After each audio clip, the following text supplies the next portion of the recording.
Hey everybody, and welcome back to Author AK. Today I have Richard Maverick. As you can see, I changed my backdrop a little bit. I got tired of sitting in the corner. So today we're going to talk about his book, which I have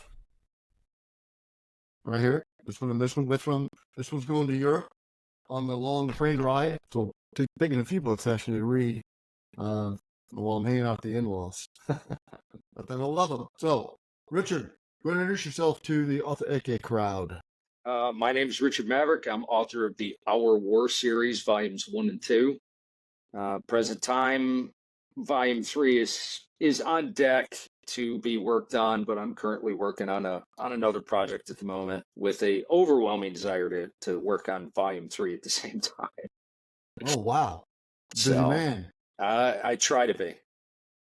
So tell us about the books.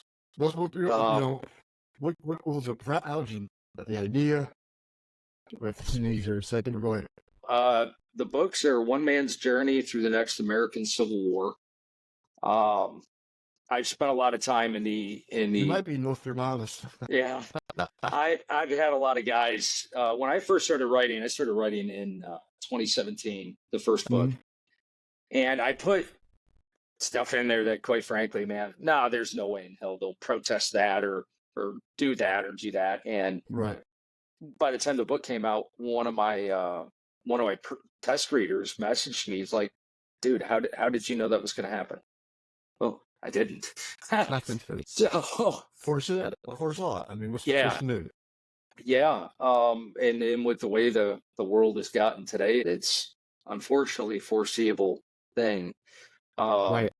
Both books were kept as absolutely non-political as humanly possible, given the nature of the book. Right. Minus a minor political rant in the beginning of volume 1, where I pretty much lump both parties in the same toilet they belong in. And then I would have to agree with you on that. And the book's it's the story. It's all about the story. Okay. I leave cause and effect up to the reader, because from my standpoint, if something of such nature were to occur, other than what the garbage media told you yesterday morning on the news, would you have any idea why it started? Right. Right. So it was just found, in my opinion, hey, leave it open to the reader. Let them determine what the cause is. So are they kicking like the present time, or they're in the near future, or what's the time frame of those? Present time, near future. I didn't throw dates out there. Okay. When I started writing, I think my daughter was about 2-3 years old. She's 9 now. Okay. But when you go into the second book, the main character's daughter's well, in the first one, she started at 3 years old. Okay. And in the second one, she's only 4. So given a little bit, try to keep the book with the way the first one ends. The second one picks up immediately, like the very next sentence from the first Is it one. better to read them in order? Yes. Okay. Yes, it really is. Excellent. So, and then like the first person account of the calamity or the Civil War? Yes. This series was, when I started writing, it had been about 3 decades since I'd actually sat and read a book. I mean, I was little the last time I really sat and read. And so the story, in my opinion, there was one way to tell a story, and that was first person. So I did the books that way, first person. And in between volume 1 and volume 2, I had bounced back into reading. I'd read 22 novels in between the two. And Oh, wow. and you'll see the difference in the writing between volume 1 and volume 2. And the project I'm working on right now, well, that's being told traditional storytelling third person at this time. So Right. Interesting. So you're writing a third. Is there going to be a fourth, or is that how long the series going to go for? You don't know. I have an idea where I'm going to go with the series, as I'm working on actually several other projects. I have an idea where I want to go with this series, and I'm leaning more in the 5-book range with this one. There is I had talked with Jeff Clark about this a while back. There's the possibility of a spinoff with a character that's introduced in the second book. A lot of authors do that. You see that in a lot of the, the very well-known authors, other than I think Dan Brown, that they'll spin off and have their own series of books. Yeah. Well, I mean that's a great idea, because then if somebody reads that one, if they want to know the backstory, they gotta go back and look at the other ones. Yep. So I think, or they find you both. Oh, there's another offshoot that they like, and then they'll start, looking at those. I think that's a great idea. I think that's way to keep your roots. And you might go a different crowd, right? Yeah. A different audience based on, based on the spinoff, you could pick up a whole new crowd of readers, and like you said, hey, what's all this? And it goes back to those. Okay, let me get those too. Yeah, exactly. That's where it's deep for the reader, kind of looking for the next one. Yeah. Right. Yeah. And you'll see that a lot when somebody writes something that they'll look for the next one. Hopefully, that's the plan. Yes, always the plan. That's always the plan. So, is your all the other project you're working on related to this, or is it? No. Totally. And when you look at getting that done? After a conversation with Eric Bishop, we were discussing word count for a bigger novel. And we discussed his book, The Body Man, and I said, well, where was your word count at with that? And it was 105,000 or whatever the number was he threw at me. He said, my recommendation is to keep something between 90 and 95. So at this point, that's normal fiction. Yeah, at this point, based on word count, not the story itself, but based on the word count, I'm at about the halfway point. I've been working on it. I've been working on it halfway steady for the year. Life has thrown a bazillion curveballs at me in the past year, so there's been some time where it's like, okay, my mind's too scrambled to work on that right now. Let me get back to it. And then when I sit down and start punching keys, it's like, oh wow, there's 10, 15 more pages that I didn't have, 5 hours ago. So I know that when I was in my third GCS cab, and I think I'm 50,000 words into it, I stopped and wrote, just completely stopped. Yeah. And flowing 100% of my attention to my 4. And that word count's only maybe 70-some thousand or whatever. Yeah. Because I don't want to be repetitive. Yeah. From the day-to-day experience. I just read that and just did that or whatever, right? So I didn't want to do that. Do you have a goal when you do sit down? Is it based on you chapter done? Is it a word count, or is it just your thoughts are done? Pretty much the thoughts are done. A lot of times I will outline a chapter. I will say, okay, I want to cover these 5 things in that chapter, and it turns into wherever it leads. Maybe I cover those 5 things in 2 pages. Maybe I cover it in 10 pages. Maybe it's 15 or 20. Right. So it's letting the story kind of write itself to get to those points.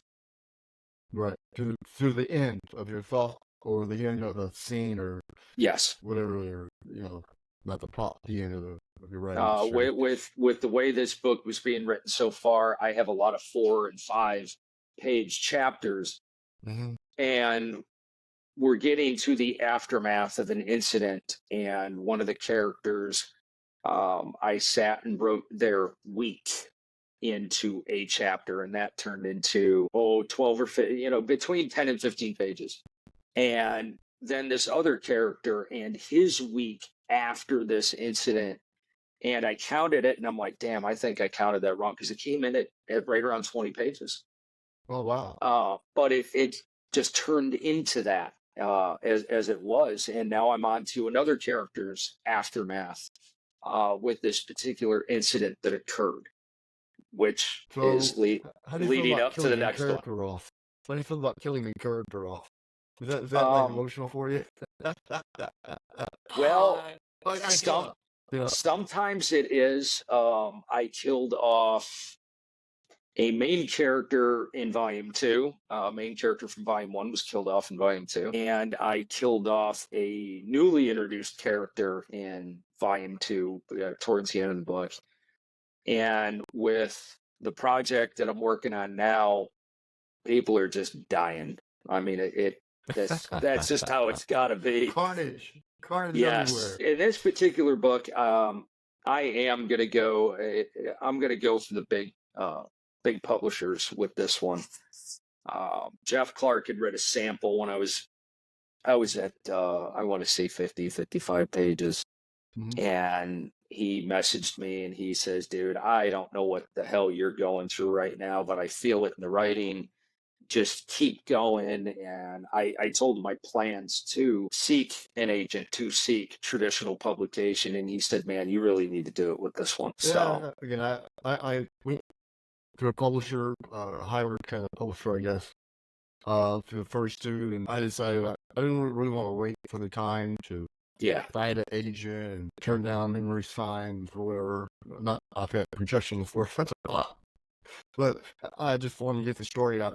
I think it's compelling enough that I just wanted to do it. hmm Uh, I lied on that. I'm not worried about the movie aspect of it. So just wanted to get it out. it's with volume one. I attempted the traditional publication route, and it was funnier than hell because volume two was like 2 months from being released, and I got another query rejection for volume one, and Yeah, I I was laughed figuring at out it. the whole mechanics behind that. Yeah, I laughed at it. I'm like, well, your rejection's just a little too late, buddy. Um, Thank you. yeah. There's some planning. I am looking to, before I release volume three, I am actually looking to do a second edition of volume one and volume two, Okay. to bring it back to the forefront right before the release of volume three, which again it's on the computer. Good idea. Good Um, idea. it just hasn't been at the forefront of what I've been working on, even though my mind keeps saying, dude, work on it. So, Well, that makes sense. I mean, you want to fresh up the story or you learn yeah, by writing. Like my first book is a section, and then Cobalt, and then, language, bad. Right? yes, yes. Oh, I spend more time proofreading. I spend more time reading it and having more, like my first book, that you could have, one, send out the book beforehand, people read it. hmm That's one I didn't know.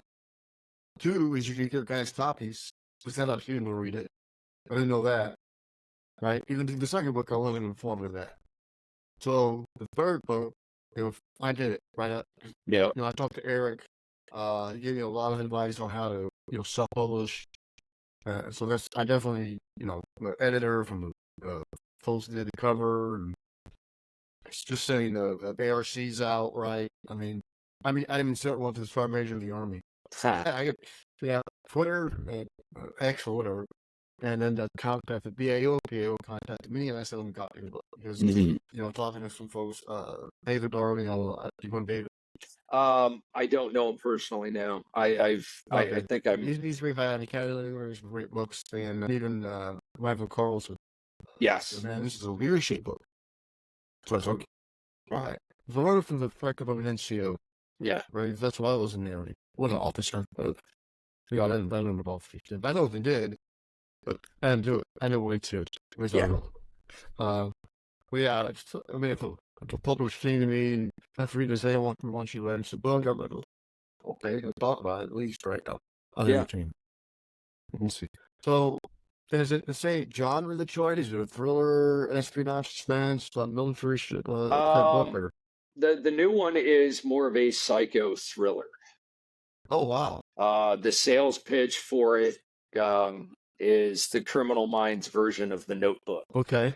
So You it's a must be little going bit. through something. Well, it's the Then get funny through it. That's all I can the say. the funny thing about this is when I had the idea for the first hour war, I might have been 15 pages into it when the idea for my current project came to mind, Oh, wow. and I never really never touched it. It was always there. It was always on my mind. Oh, I'll get to it one Mm-hmm. of these days. I'll get to it one of these days. Right. And I want to say it was mid 22 when I wrote what is the prologue for it. And I looked at it, and I wrote it in the van outside of a hotel room at a gun show. Oh, wow. And I just sat there as I'm puffing away at my cigar and wrote 5, 6 pages in a rather large notebook. And I, even then, it took me several weeks to put it on paper or I would be able to on write. the I computer. can't read my writing. I mean, I have to talk. I haven't just. I'll read that like a little Seinfeld episode.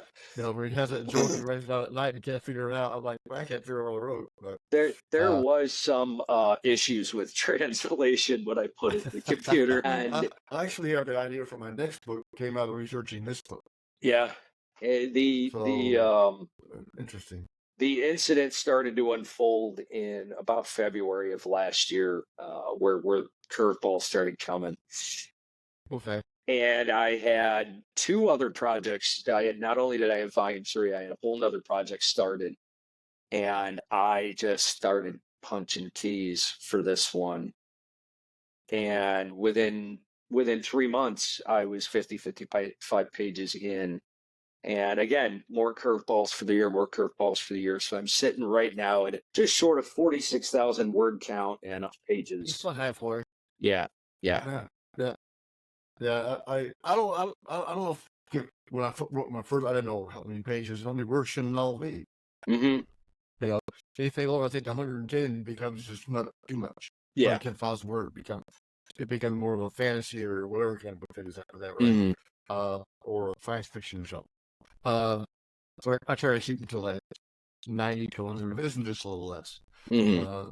Wasn't maybe more, but I did well an outline per se. I just write. Now this book I did, I put out everything I wanted to include in it. Hmm. You know, weaponry, leather, uniforms, everything that I wanted to include to make it was for that. Yes. Uh, so yeah, I tried to outline, but by the time I'm outlining, I'm writing. Yes. I haven't started the third book. I got the idea. I just haven't even started writing. I'll be focused on this later. So hey, what do you do from a marketing perspective? How do you uh, market your books? Wealth, and once again, curveballs in life. Prior to February of 23, I was going to gun shows. I grew up doing gun shows with my parents, family Mm-hmm. business. So for me, it kind of made sense to take my own product to a gun show based on the content of the book. Also aided in making sense for that decision. There were a couple little craft fairs here and there where I set up and gave it a shot at those. Some stuff locally. Otherwise, word of mouth and trying my best to keep up with the whole social media thing. I'm frustrated with Facebook. So Yeah. I put a little video out today from my Jeff Circle interviewed me on my podcast. Hmm. Down to a little 28-second clip. And X, no problem, everything. Twitter, I put the link, and then they suspend my account for an hour. Oh, Jesus. Because I guess I said war or whatever. But the pansy asses have to really start growing a pair Yeah. because they look, it's not a book of war, it's a book about war. They, Effects on human nature and people that value the best, people that are there, and the families when they come back, with the best from that, right? I was like, so frustrated with those fools. yeah. Facebook. I'm both of them are writing Facebook ad and just frustrated. The only time they reply to you is if you're spending money on it. Yes. Yeah. And hey, Frustrating. every post on Facebook, boost your post now for only $30 or Yeah. so. My fans Right. will see it. That's what I want. So Yeah. Yeah, I'm not ever seeing one of those fools. no. I mean, that's the hard part, right? Because I have a finite amount of money and choose to turn it into. So where do you put it? Yeah. I don't have a publicist. I don't have, anybody other than me and the folks of the community, pushing the book and everything. How do you get? So, this, I'm just having Barnes and Noble's carrying it online. Yes. I reached out to them and they accepted it or Hmm. whatever. So the first few books are self-published. The Yes. ones you have out right now. They're self-published through a publishing outfit called Book Baby. Yes, I know they are. Yeah, it was funny because I saw the Amazon free publishing, which a lot of guys are doing, and I was scared of the idea of the free publishing. And oh, you got to upload this, you got to upload that, blah blah blah blah blah, and I am not a computer savvy guy. So when I was doing my initial research on self-publishing outfits, every search I did, Book Baby wound up in like the top 10 list for everyone. Yeah. So I went ahead and went with them. It was expensive. I learned from my mistake with the first one because I paid for stuff that I never used. Mhm. So I paid the same money the second time, only I got it had a pile of books with that money as Yeah. opposed to nothing. Right. So, Right. and the book came out in November of 22, and I came home from a show February of 22, and that was that I managed to pull off, I think, 2 shows, maybe 3 cents. So Where do you live at? I What part live, of the country? I like to make the joke. I live in the communist country of New York State. Okay, I Um, used to live in Romeo when I was a kid. So. okay. I'm south of Buffalo. The we are in the countryside. It's literally a one stoplight town. It is the part of New York that people want to live in. It's beautiful. Yes. Absolutely spectacular. Yeah, so I think marketing is the biggest challenge. The problem I think, I'm not correct, the problem free publishing with Amazon, I don't know if you have to get your ISBNs through that. Mm-hmm. And if you, like I bought 10 ISBN because I'm going to do some little books. Mm-hmm. But that allows me also to publish through or distribute through Medium Spark. Okay. And so on Amazon, I have, so it'll be softcover, hardcover, ebook, and audiobook too. And then the Spark has title audio, or I have hardcover, softcover, and ebook that provides audio. So I have to fill, like that large films, they get that from them, right? Mm-hmm. Spark. So I just want to make sure I can distribute it both ways. But I mean, just do it through Amazon. It's super simple. Yeah. I mean, that even it's even Sparks to go up there super simple. I bought software Vellum to go with format the book, and that was I thought to myself first, I'm like, Yeah. I'm pretty computer savvy. I did that for 30 years, computer technology and stuff, and so I'm well, so I'm screwed up. I put it in there, so watch the video. Watch the 30-minute video of a lady doing it. Mm-hmm. I did tuck right on it, and boom, I did it. I remember bringing it up to Eric Bishop, and he says, "Dude, if I can do it, you can certainly do it." Yeah, he told me to. I was saying, it was actually a pleasant experience Mm-hmm. doing that. I mean, from what I do for marketing, I'll do both sides like a Kroger. Mm-hmm. Like, I've got my launch next on the 1st of May. The 4th of May is going to be at a brewery in Hell, about Army veteran, Army Brewery in Allen, Texas. I'm going to do that. And then I've got a book signing on the end of May at Everything Books in Dallas. That'll be the Kroger thing. Carolina, some others. I'll do a signing in Virginia. Mm-hmm. This probably fall. A brewery there. I like going to breweries. I Good did crowd. try. I'm a big cigar guy myself, so I did pitch my books to actually local cigar shop on the Indian Reservation east of Yeah. here, because spend all day hanging out in the humidor and talking books. That's just a dream come true. Oh yeah. I mean, you gotta look at out of the box type things where people wouldn't necessarily think there's going to be a book signing. Yeah. Or anything. Jeffrey Higgins, his wife owns a restaurant called Elaine's in Old Town Alexandria, Virginia. So I was in Virginia last weekend, and my wife and we stopped, hang out with our son. He lives up there, and he does a thing where he'll have authors come in and have a, like a night with the author. It's a fantastic restaurant. I mean, you walk in there and the music was like, okay, I'm gonna love this place. Very, very, very nice place. So he does that. But then we got to think of all these things, and it's a very rich community, and people help each other. Always worry refer to, I'm not showing your readers. I'm not telling your readers. People don't read one book, right? They read multiple books. Yeah. So, and then I switched genres, right? I went from thriller suspense to historical fiction. Mm-hmm. So, which I may stay in. I love the research aspect. Mm-hmm. I'm not a historian, I say, they're staying in the history. So, what do you got planned? What do you have until now until your book comes out? Oh, work, and working on the books and doing the dad thing.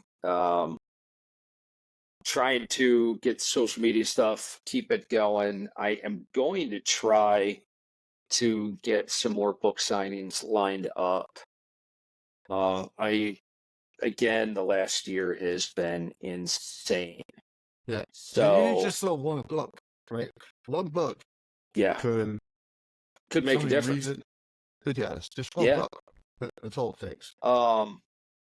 I'm going to see what I could do about getting out. I know some of these little summer festivals are going to start opening back up, and Yeah. stuff that I could do locally really expensive, where there's no getting a hotel involved and, driving 6 hours this way or 13 hours that way to try to make something more of it. Yeah, I mean, So, I pick my book I'm a book picker. mhm. Every chance I get, so I retired a couple years ago, but I said retire because I'm bored. Yeah. And so I'm a bus monitor, for special education bus here in school district. So I got 5 hours off in the middle of the day, which can be this. Yeah. But I mean, I tell all the teachers, we call the kids off, hey, we got a book, and here's your book, here's a bookmark, or give you some donuts today, but I traded donuts for a flyer that they put up in the teacher's lounge. So that's fantastic. Yeah, a lot of them, they like to read their teachers, they like to read. They Yeah. got husbands or wives or whoever. So I got to look at this. If I go to the local chamber of commerce, Mhm. why is me? Why would I do that? Because then I can go out and talk to another member that buy books. Because they Yeah. read, they someone vacuum, or you speak in front of them, or Mhm. maybe somebody talk about leadership, right? So, anytime it's kind of crazy things I try to figure out to do. I mean, I can put the plaque in my office here, but doesn't mean they can't even reach out to other folks. Yeah. And that's what it is. You can't be the extrovert. There's no No. author's expert. I'm Yeah. not there. Yeah. Yeah, it is. It is. For lack of the best way to describe it was exactly what you said, to pimp yourself out. So, Yeah, I mean, hats and stuff. If I have hats, that's one of four.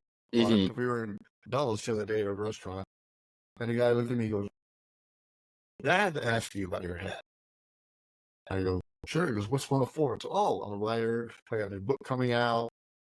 Describe it a little bit. He goes, I'm going to get that. And we start talking, and he's like, oh, yeah, we're flying back up. And his son's a cop in Hot Springs. It's right here up on the guy out in this cop in Hot Springs, Arkansas. I go, man, I'm from Jacksonville, Arkansas. He goes, I live in Little Rock. I said, my brother lives in Little Rock. Because it's whatever, 530s, 30s, whatever. Yeah. So you not know things you have to just start that thing, a hat or a shirt or I've got hoodies. something. Yes. I've got hoodies for it, and actually, one of the gun shows I was at for the family business only less than a month ago, I was wearing one of the Richard Maverick books hoodies, and somebody asked, "Oh, who's that?" And I said, "Well, that's me," you know. And by the end of the conversation, they'd ordered both my books on Amazon. I have a place of deception plea that we're in Germany and stuff. Mhm. Yeah. But this week getting a new graphic of it. But yeah, you gotta think of just all these. Again, I'll have a infinite amount of money to throw at Yeah. marketing. I have to see a brief here, and I fully Yeah. we should hope for it. But I thought my first book, I'm gonna write it, getting invited by the millions. It's like getting hit with a brick. Yes, yes, Wake up. it was. I had the same. Oh man, this we're gonna pay off the house or this or that, and yet no, not even close. Put some gas in the tank. That's Well, I told everybody, so I put a little thing on Twitter, X, a couple weeks ago. So I was in Walmart, they had these little plastic boats, like the Mhm. USS Minnow. I won. I said, this is the boat I bought off my royalties for. Like $1.85 a boat. So I halfway my pool in the back rocker.